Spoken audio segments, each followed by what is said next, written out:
গরম প্রকাশ জিন্দাবাদ, অখিল প্রকাশ জিন্দাবাদ, আমরা জিখিব, গরম প্রকাশ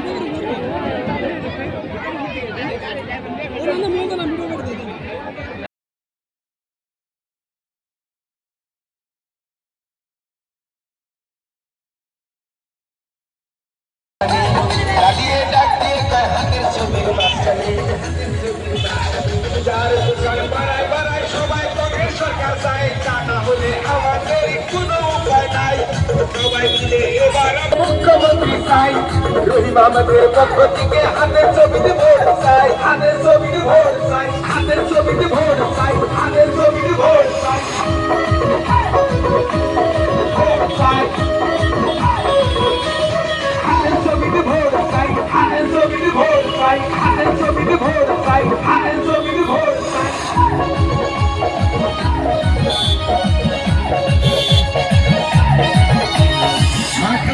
জিজ্ঞাসিলাম কারে এবার চাই, একা সমষ্টিতে রহিম ভাইকে চাই, দেশের সাথে আনতে ফিরে কংগ্রেস সরকার আমরা চাই, পক্ষ থেকে হাতের ছবির ভোট চাই, সবাই এবার আমরা কংগ্রেস সরকার চাই,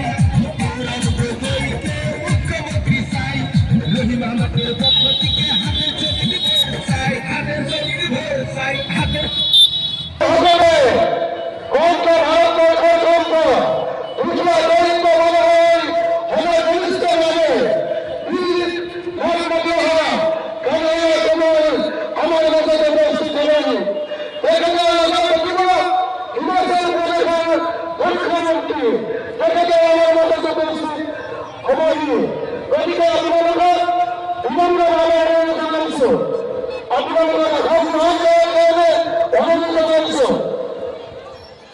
আমার জায়গায় অনেক কথা আছে, আমার জায়গায়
তাদেরকে আপনারা সহযোগিতা করেন।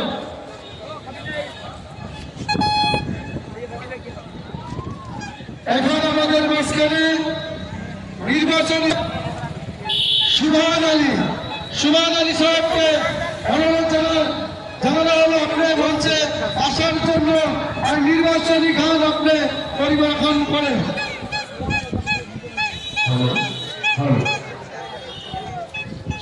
দাদা মালিক দিল্লি প্রথম বলছিল এই যে ভিত্তি বছর 1951 সন হব না 71 সন হব, এই সম্পর্কে দুটো বছর আব্দুর রহিম আহমেদ সর্বপ্রথম দিল্লিত গৈ সুপ্রিম কোর্টত দাখিল করেছিল।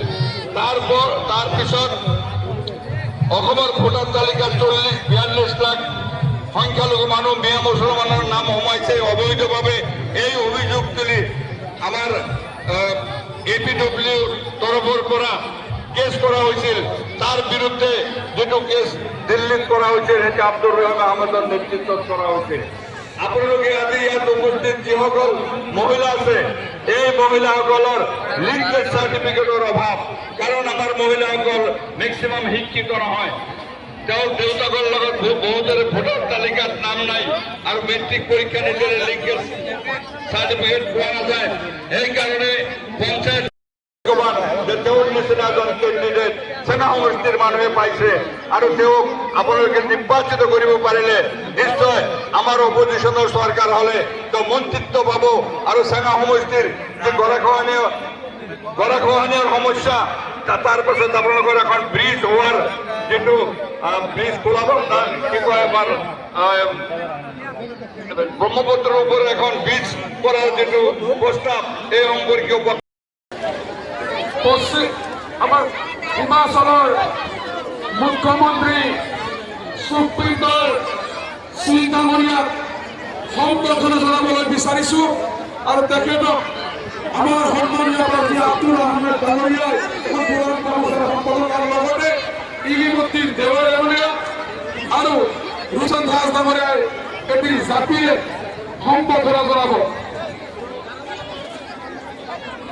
ইয়াৰ পিছত আমাৰ ফুলবাৰী ব্লক কংগ্ৰেছৰ সভাপতি ডাঙৰীয়া, সভাত উপস্থিত আমাৰ আটাইৰে প্ৰিয় নেতা হিমাচল প্ৰদেশৰ মুখ্যমন্ত্ৰী সুখেন্দৰ সিং ডাঙৰীয়া, আমাৰ মাজত নৱপ্ৰজন্মৰ আদৰ্শ গোটেই ভাৰতবৰ্ষৰ বিজেপিৰ বুকুত কঁপনি তোলা নেতা কানাইয়া কুমাৰ ডাঙৰীয়া, আমাৰ মাজত উপস্থিত প্ৰভাকৰ সাথে ডাঙৰীয়া, আমাৰ মাজত উপস্থিত বিধায়ক আব্দুল বাটেন খন্দকাৰ ডাঙৰীয়া, প্ৰদ্যুৎ ভূঞা ডাঙৰীয়া, মুক্তাৰ হুছেইন খান ডাঙৰীয়া, আব্দুল সামাদ ডাঙৰীয়া, জিলা নিৰ্বাচন যাব। ইয়াৰ আগতে বহু নিৰ্বাচন আহিছে, বহু নিৰ্বাচন হৈছে। ইয়াৰ আগতেও আপোনালোকে বিজেপিৰ শাসন দেখিছে, ইয়াৰ আগতেও অসম আন্দোলনৰ পৃষ্ঠভূমিত গঢ় লৈ হোৱা অগপৰ দলৰ দুটা শাসনকাল দেখিছে।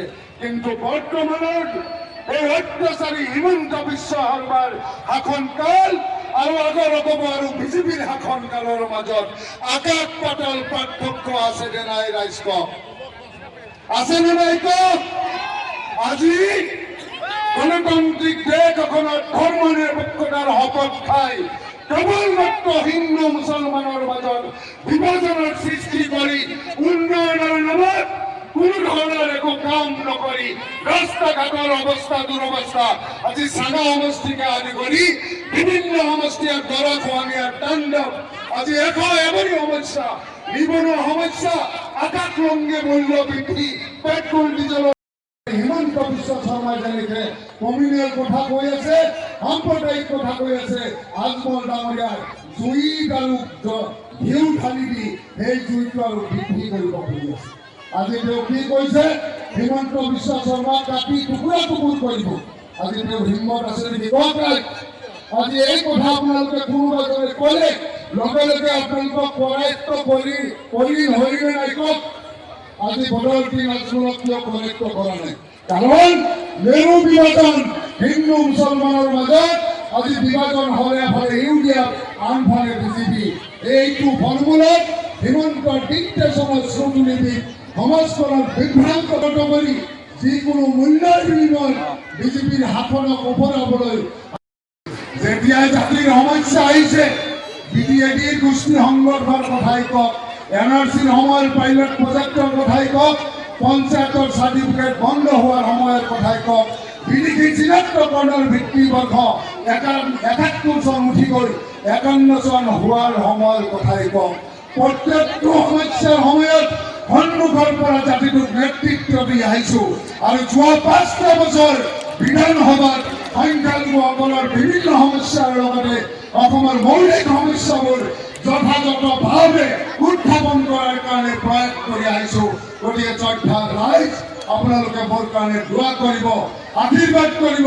গৌৰৱ গগৈ ডাঙৰীয়াৰ নেতৃত্বত বিৰোধী ঐক্য মঞ্চৰ চৰকাৰ অসমত হ'ব গৈ আছে আৰু যদি মোক আপোনালোকে বিধায়ক হিচাপে নিৰ্বাচিত কৰিব পাৰে, মই আশা কৰিব পাৰোঁ মোৰ মধ্যৱৰ্তী ওপৰৱালাৰ কৃপাত আপোনালোকৰ বিভিন্ন সমস্যা সমাধান কৰাৰ এটা পথ ওলাব আমি সেই সমস্যাবোৰ সহজে সমাধান কৰাৰ এটা ৰাস্তা পাম আপোনালোকক মই দীঘলীয়াকৈ ক'ব খোজা নাই এইখিনি কথা কৈ আপোনালোক আটাই